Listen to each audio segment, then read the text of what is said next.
My name is Alara Taylor, and for the last 12 years, I've found a quiet solace in the hushed aisles of the Port Blossom Public Library. I'm the head archivist, a title that sounds far grander than the reality of carefully cataloging faded photographs and digitizing brittle newspapers.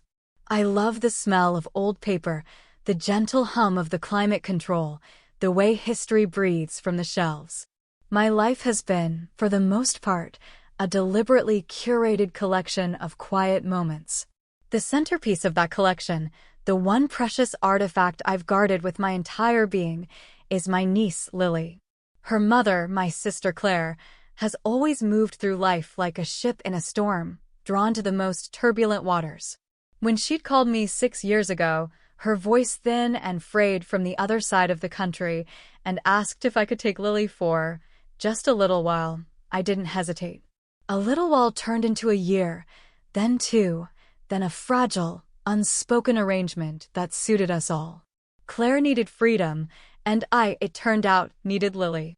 We built a small, sturdy world for ourselves in my 2-bedroom bungalow on a street lined with aging maple trees. It was a world of bedtime stories, scraped knees, and dandelions tucked behind ears. A world I thought was impenetrable. The invitation to my mother's 70th birthday dinner felt less like a request and more like a summons. It had been years since I'd driven the 2 hours to my childhood home, a sprawling Victorian that always seemed to be holding its breath. The silence from my family had been a dull ache I'd learned to live with, a consequence of my choice to raise Lily my way, away from the judgment and unspoken rules that governed their lives. But turning 70 felt like a milestone too significant to ignore. Lily was excited. She'd only seen her grandmother, Eleanor, on stilted video calls.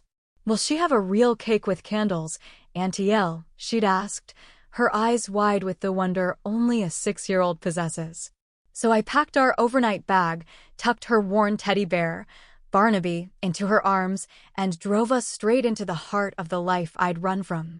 The house loomed at the end of the cul-de-sac, its slate roof dark against the bruised twilight sky.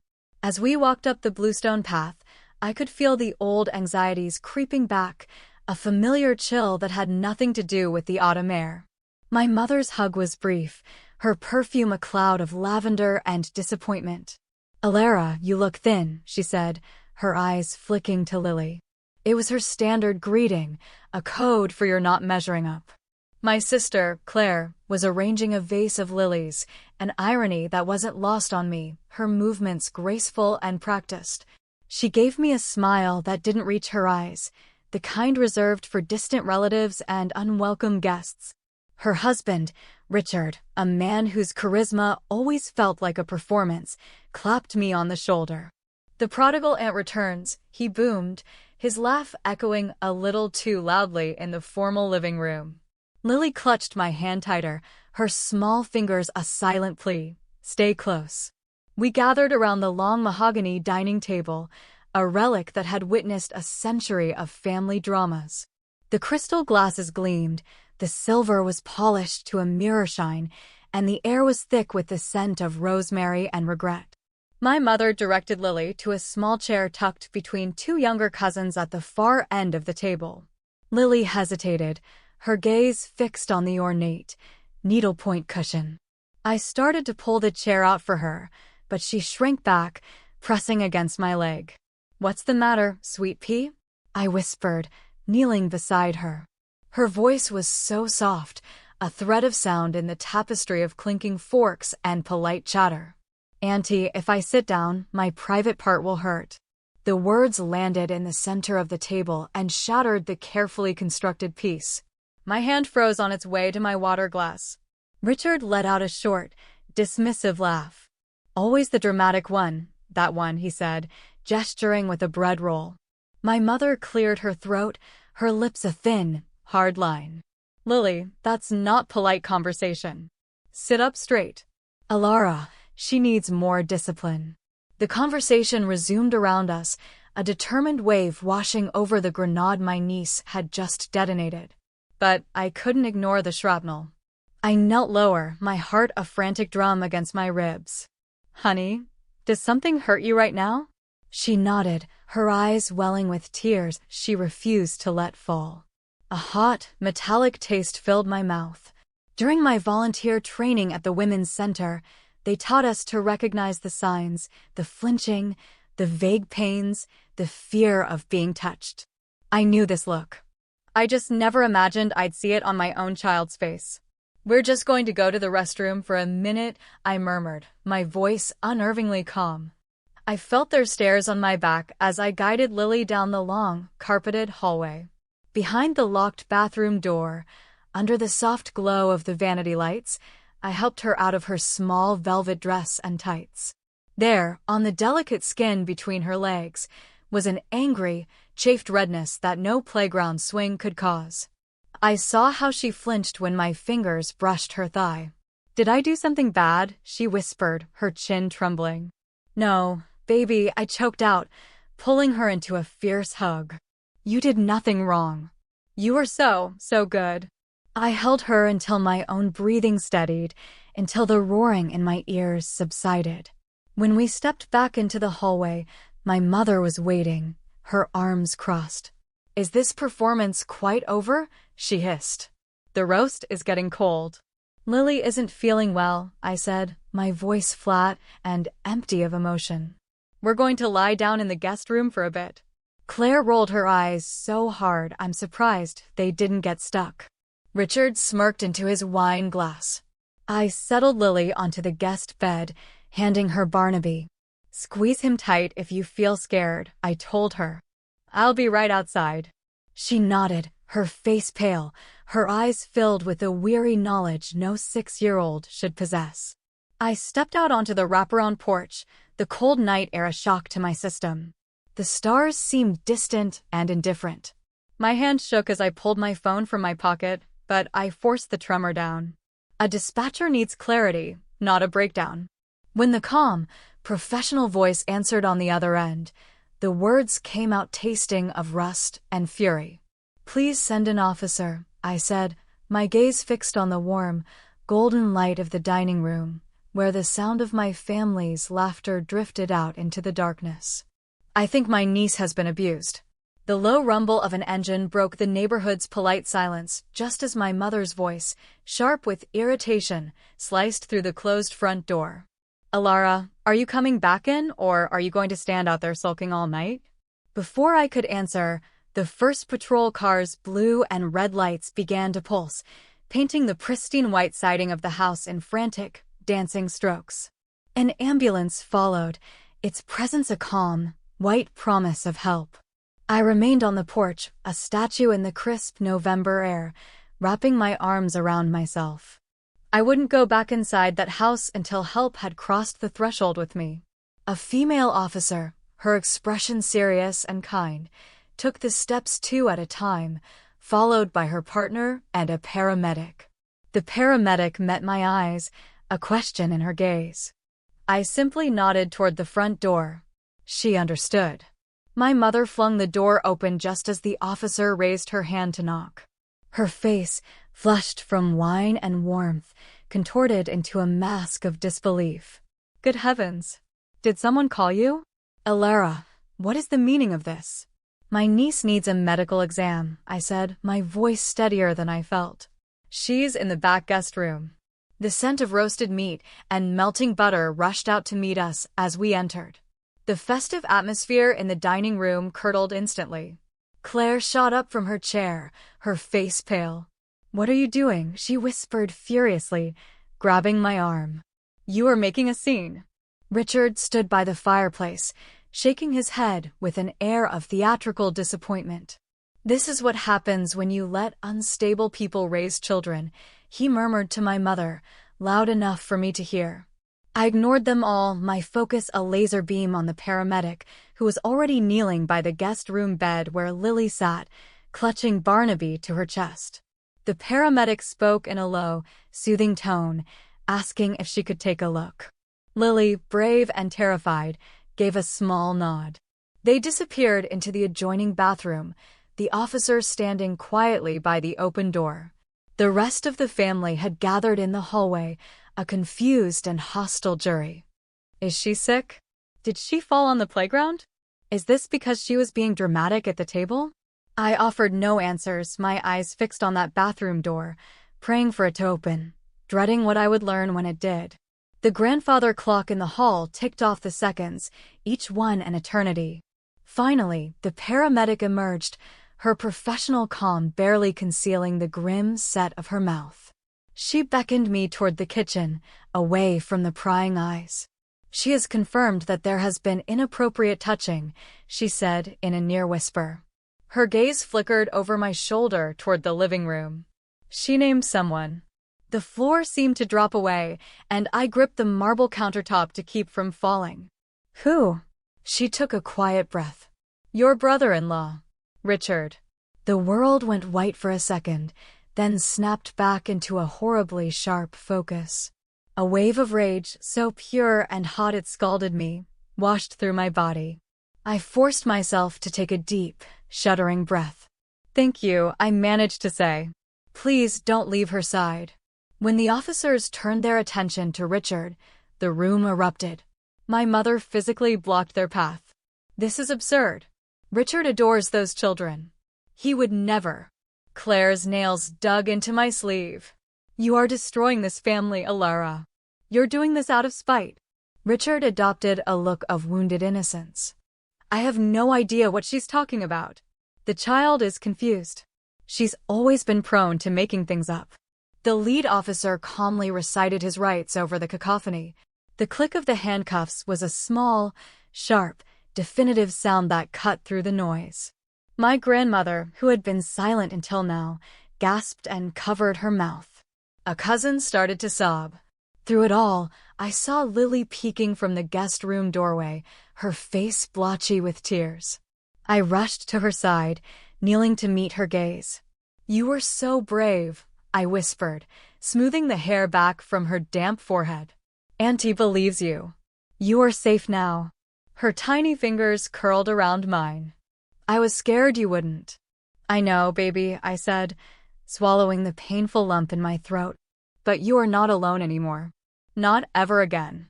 They led Richard down the hallway, his wrists bound behind him. As the front door opened, a gust of cold air swirled in, carrying away the last vestiges of a family celebration. He threw one last look over his shoulder, a venomous glare that was part threat, part pathetic plea. My mother stood in the doorway, her hand gripping the frame so tightly her knuckles were white. She wasn't looking at her son-in-law. She was looking at me, her voice low and brittle, each word a shard of ice.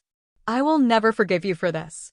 Her words were a curse that followed me all the way to the hospital, where a gentle doctor and a patient child advocacy specialist took over. It was nearly dawn when I finally tucked Lily into her own bed back at our bungalow. The 7 days that followed were a landscape of suffocating silence. No calls from my mother. No texts from Claire.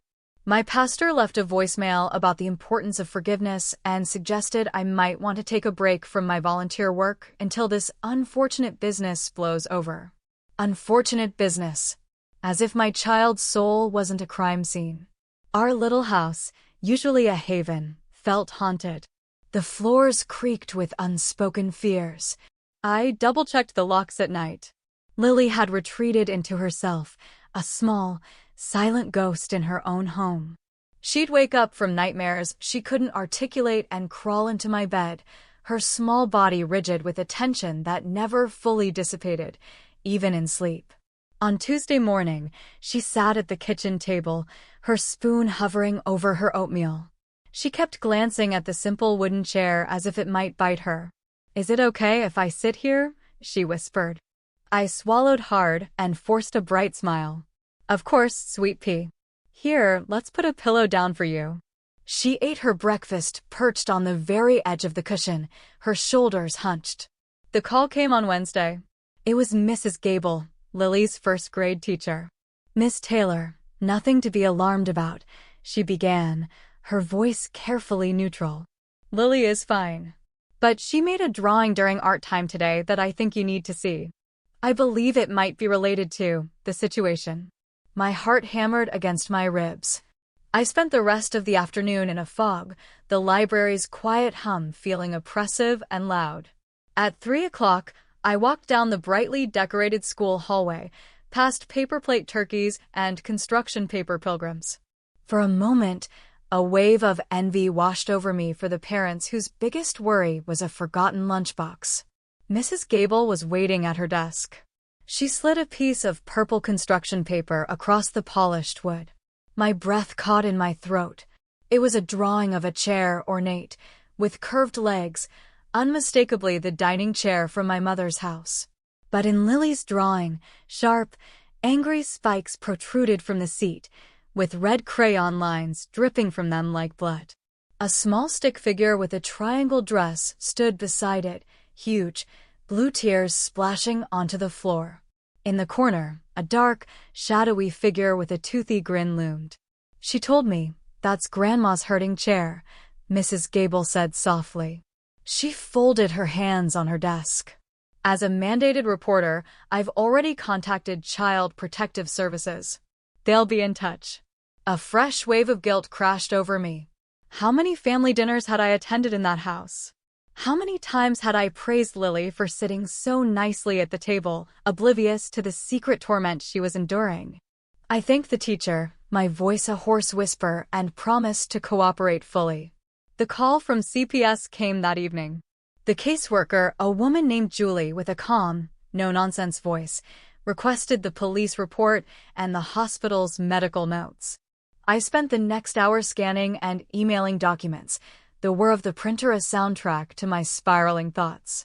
As I worked, Lily colored quietly beside me at the table. I noticed she had an old photo album open. It was from a family Christmas party 2 years ago. On a picture of the whole family gathered around the tree, she had taken a black marker and scribbled furiously over the face of my uncle, Robert, my mother's younger, bachelor brother. The one who always showed up with a pocket full of cheap magic tricks and an endless supply of hard candy for the kids. A cold dread began to seep into my bones. Later, I tucked her into bed, read her 2 chapters of her favorite book, and hummed a lullaby my own grandmother used to sing to me. I stroked her hair until her breathing grew deep and even. I was about to tiptoe out of the room when she spoke, her voice barely a wisp of sound. "Auntie?" "Yes, baby. You promised I never have to go back to that house." "I meant it," I said firmly. "Never again." She nodded, a tiny, jerky movement. Then, just as she was drifting off, she murmured, "There was a game he made me play." I didn't tell the other lady about the game. My heart seized. A game. I wanted to press her, to ask what she meant, but I could see she was already half asleep. "We can talk about it in the morning, okay, sweet pea?" She managed a faint and her body went limp. I kissed her forehead, tasting the salt of tears that might have been hers or mine. I closed her door and stood in the dim hallway, the word game echoing in the silence, a new, terrifying key to a door I hadn't even known existed. The fight was so far from over.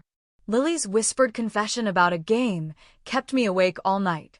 I sat in the rocking chair in her room long after she'd fallen back asleep, the moonlight striping the floor, my mind racing.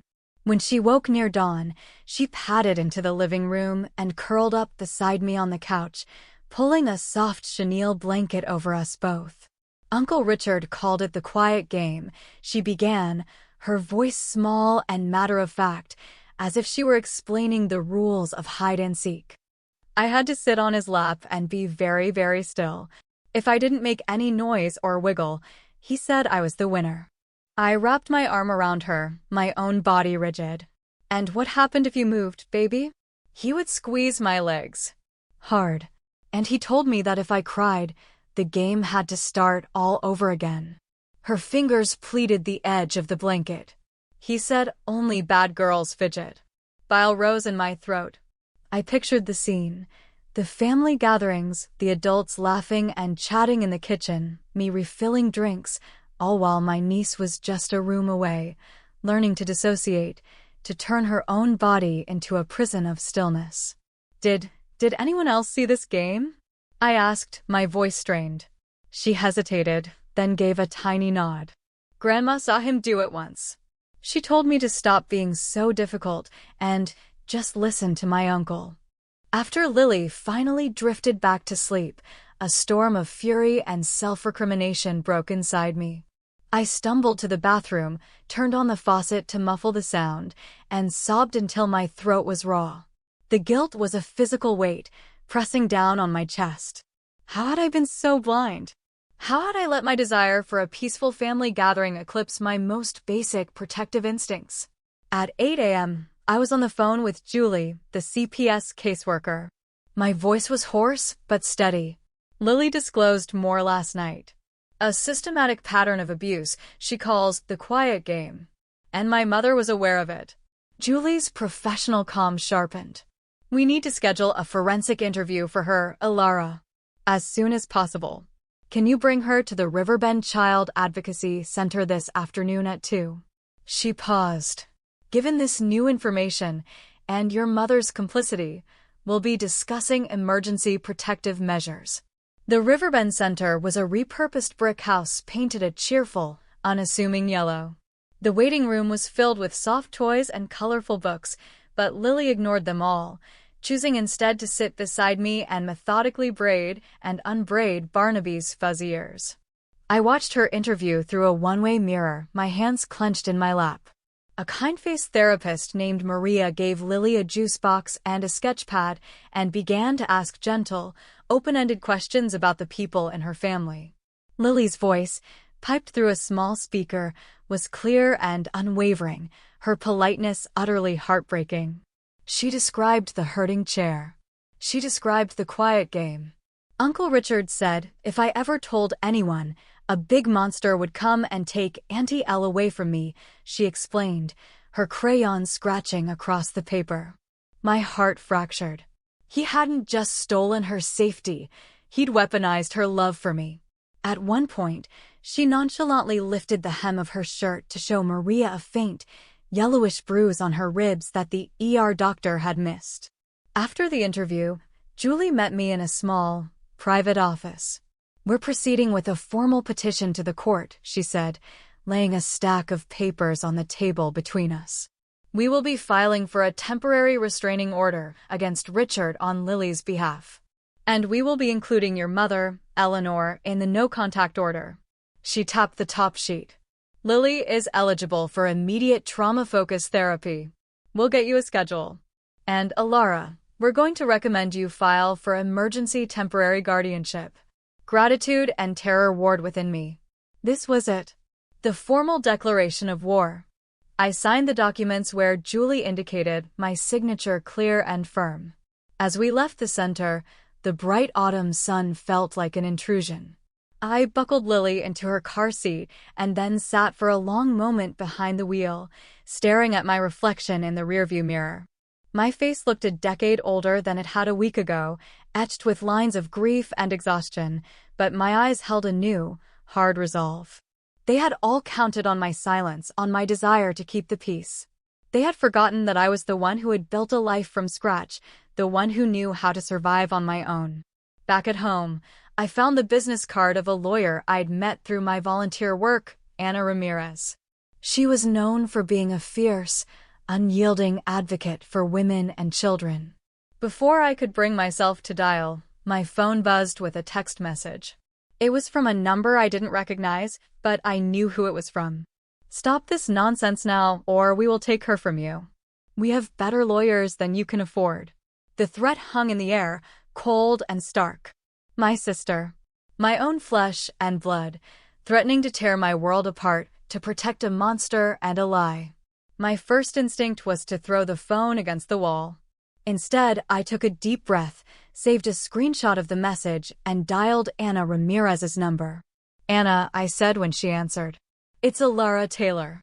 We met at the shelter last year. I need your help. My family is trying to bury a child, and I'm not going to let them. The text message from Claire sat on my phone screen like a black spider. I read it over and over, the words a cold mix of threat and condescension. We have better lawyers. She was trying to scare me, to leverage the one thing she'd always had over me, my parents' money and influence. I took another screenshot and forwarded it to Anna Ramirez, who had agreed to meet me the following morning. Anna's office was in a modest, renovated brick building downtown, a world away from the gleaming corporate towers where my family's lawyers resided. The space was clean, functional, and devoid of intimidation. Anna herself was small and wiry, with intelligent, dark eyes that missed nothing. She listened intently as I laid out the whole story, from the dinner party to the forensic interview to the threatening text. I slid the purple construction paper drawing of the hurting chair across her desk. She studied it for a long moment, her expression unreadable. "This is a child's map of her own trauma," she said quietly. "And this text message," she tapped the phone. "This is a gift. It's evidence of coercion. They're scared, Alara. That's why they're lashing out." "They want to paint me as unstable," I said, the words tasting bitter. "The angry, unmarried sister who is jealous of their perfect life." "Of course they will," Anna said, her voice sharp but not unkind. "That's the standard playbook. Our job is to show the court that their perfect life is a carefully constructed facade built on a child's silence." She explained the difficult path ahead. Filing for emergency guardianship as a non-parent was an uphill battle. Claire still had parental rights. But with the CPS investigation, the police report, and Lily's testimony, we had a fighting chance. "What do I do now?" I asked, feeling a sliver of hope for the first time in days. "You go home, and you build a fortress of normalcy for that little girl," Anna said. "You document everything. Every nightmare, every frightened whisper, every small victory. You become her rock. Let me handle the legal storm." Just as I was leaving, my phone buzzed again. It was Claire.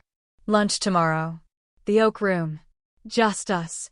We need to talk this out like adults." Anna raised an eyebrow. "That's not an olive branch. That's an ambush." "I know," I said, a cold resolve settling in my stomach. "But I'm going. I need to look her in the eye." The Oak Room was my mother's favorite restaurant, a place of hushed tones, heavy silverware, and discreet waiters. Claire was already seated at a corner table, looking impeccable in a cream-colored silk blouse. She rose to give me an air kiss, which I sidestepped. "Sylvie," she began, using my childhood nickname in an attempt to soften me. "This has all gone too far. Richard is a good man, a good husband. Lily is a sensitive child. She's confused. You've been filling her head with these ideas from that shelter you work at." I just stared at her, my hands folded calmly in my lap. She sighed, a picture of maternal concern. "I don't want to fight you in court. It would be devastating for Lily. For the whole family." She reached into her expensive leather handbag and slid a crisp manila envelope across the white tablecloth. My heart sank. I knew what it was before I even opened it. A pre-drafted legal agreement.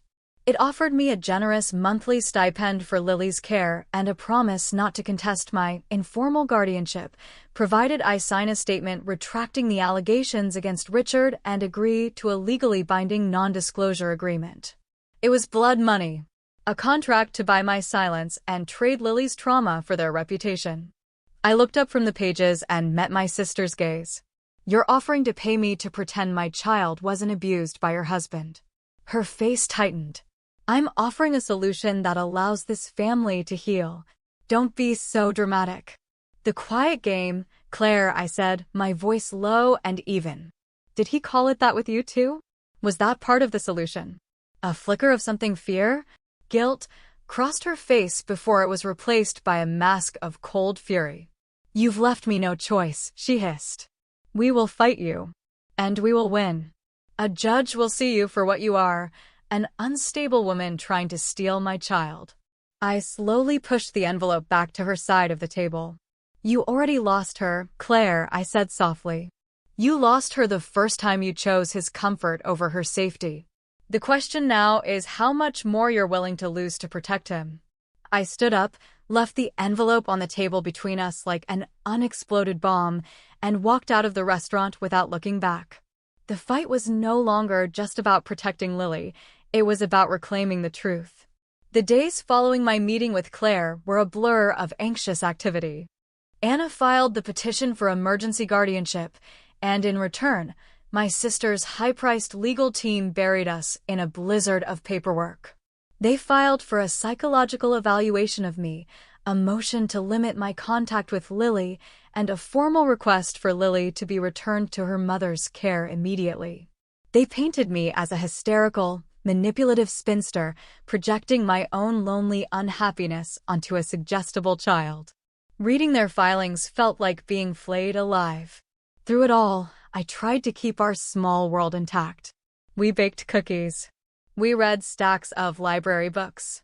We took long walks in the park, kicking through piles of autumn leaves. But I could see the toll it was taking on Lily. She was quiet, withdrawn, and the nightmares had returned with a vengeance. She started drawing again, her pictures darker and more fragmented than before. One afternoon, I found a drawing she'd hidden under her pillow. It was a picture of our house, but all the windows were barred, and a huge, shadowy figure stood outside the front door. The breaking point came a week before our scheduled court date. I was cleaning out my email inbox when I stumbled upon a folder I'd forgotten existed: family videos. It contained dozens of short clips my mother had sent over the years from birthday parties and holidays. My finger hovered over a file labeled Lily's 5th birthday. With a sense of dread, I clicked play. The video was shaky, filled with the happy chaos of a child's party. Then, the camera panned to the corner of the living room. Richard was there, sitting in a large armchair. And on his lap, stiff and unsmiling, was Lily.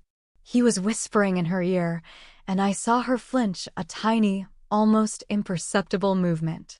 Then, my Uncle Robert knelt beside the chair, offering Lily a piece of cake. Richard waved him away, and Robert laughed and patted Lily on the head. In the background, I could hear my mother's voice, clear as a bell. "Oh, let them be, Robert. Richard has such a wonderful way with her. She's so calm when she's with him." The camera swung away, but the image was burned into my mind. It wasn't just Richard. It wasn't just my mother's willful blindness. It was a whole system of denial, a family culture that had normalized this quiet horror. I felt sick. That night, I couldn't sleep.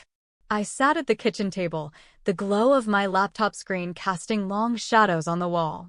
I felt like I was drowning, buried under the weight of their lies and legal maneuvering. I was about to close the laptop when an email notification popped up. The subject line was simply, "A thought." It was from Anna. Attached was a single document, a legal precedent from another state. It was a case where a child's therapist had been allowed to provide testimony in a closed courtroom directly to the judge, without the child having to face her abusers. "This is a long shot," Anna wrote. "But your judge, Judge Miller, has a reputation for prioritizing the child's well-being above all else. I think we should file a motion for an in-camera interview." A tiny flame of hope flickered to life inside me. The next morning, I sat down with Lily. I didn't show her the video. I didn't talk about the court case. I just said, "Sweet Pea, a very kind lady, a judge, wants to understand what happened. Would you be willing to talk to her, just you and her and Maria, your therapist, in a quiet room?" She looked at me for a long time, her gaze steady. Then she nodded. "Will you be right outside?" "I will be right outside the door," I promised. "I will not move until you come out." The day of the hearing was gray and cold. The courthouse felt like a refrigerated tomb. My sister and her legal team sat across the aisle, a phalanx of expensive suits and smug expressions. My mother was there, her face a stony mask. Richard was not. A condition of his bail was that he have no contact with Lily. Judge Miller, a formidable woman with sharp eyes and no patience for theatrics, called the court to order. Our first motion was for the in-camera interview. Claire's lawyer immediately objected, calling it highly irregular and prejudicial. Judge Miller looked at him over the top of her glasses. "Counselor, my primary duty in this courtroom is to the welfare of the child. The child's voice will be heard. Motion granted. They led Lily back to the judge's chambers. I sat on the hard wooden bench, my hands clenched into fists in my lap, and I prayed. It was the longest 45 minutes of my life. When the door finally opened and Lily emerged, her face was pale but calm. She walked straight to me and buried her face in my side. When Judge Miller returned to the bench, her expression was grim. She looked directly at my sister. "Mrs. Collins," she said, her voice devoid of any warmth. "For the last hour, I have listened to your daughter describe, in heartbreaking detail, a systematic pattern of abuse and a culture of complicity that is, frankly, appalling. Your petition to have the child returned to your care is denied. Ms. Taylor's petition for emergency temporary guardianship is granted, effective immediately. A full investigation into this family's conduct is now under the purview of this court." A collective gasp went through the other side of the courtroom. Claire's face crumpled. My mother simply stared straight ahead, as if she were looking at a ghost. As we walked out into the cold afternoon air, Lily's hand tucked firmly in mine, I felt the immense weight I'd been carrying for months begin to lift. We hadn't just won a legal battle. We had let the truth speak, and for the first time, it had been heard. The weeks after the court hearing were like the slow, quiet dawn after a long and violent storm. The legal noise faded, replaced by the gentle rhythms of our new life.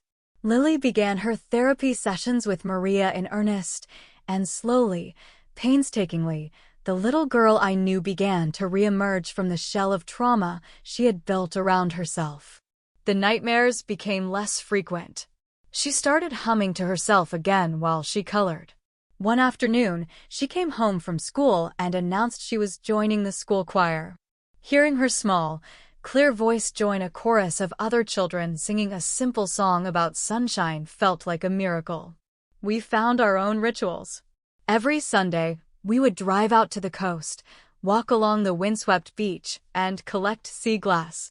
Lily would arrange the smooth, colored shards on her windowsill, calling them ocean jewels. It was her way of taking something broken and battered by the waves and seeing it as beautiful. One evening, as I was tucking her into bed, she showed me a new drawing. It was a picture of two figures holding hands. One was a tall woman with brown, curly hair. The other was a little girl with a bright yellow dress. They were standing in front of a small house with a big red door, and above them a smiling sun shone down. Underneath, she had written in her careful, first-grade print, "Our safe house." I framed it and hung it in the living room. A month later, a plain white envelope arrived in the mail. There was no return address, but I recognized the elegant, slanting handwriting. It was from my mother. My hands trembled as I opened it. The note inside was short, just 3 sentences. "Alara, there is no excuse for what I allowed to happen.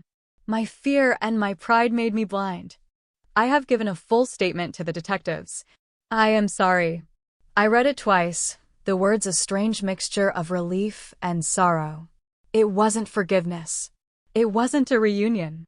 But it was an acknowledgement. It was a crack in the wall of denial that had imprisoned our family for so long. Detective Martinez called me the next day. He told me that Richard had accepted a plea bargain to avoid a trial, a long sentence that would keep him away from children for a very long time. He also told me that based on my mother's statement and other evidence they had uncovered, charges of endangerment were being brought against my Uncle Robert. The whole rotten foundation of my family was being exposed to the light. That evening, Lily and I were sitting on the back porch, watching the sunset paint the sky in shades of orange and pink. She was leaning against me, her head on my shoulder, her breathing soft and even. "Auntie Elle," she said quietly. "Yes, sweet pea. Is it okay to be happy now?" I pulled her closer, my heart swelling with a love so fierce it almost hurt. I thought of all the dark moments, the whispers, the courtroom, the fear. I thought of how we had walked through that fire together and come out on the other side, scorched but whole. "Yes, baby," I whispered, kissing the top of her head as the first star appeared in the twilight sky. "It is more than okay. It's what you deserve. We're home."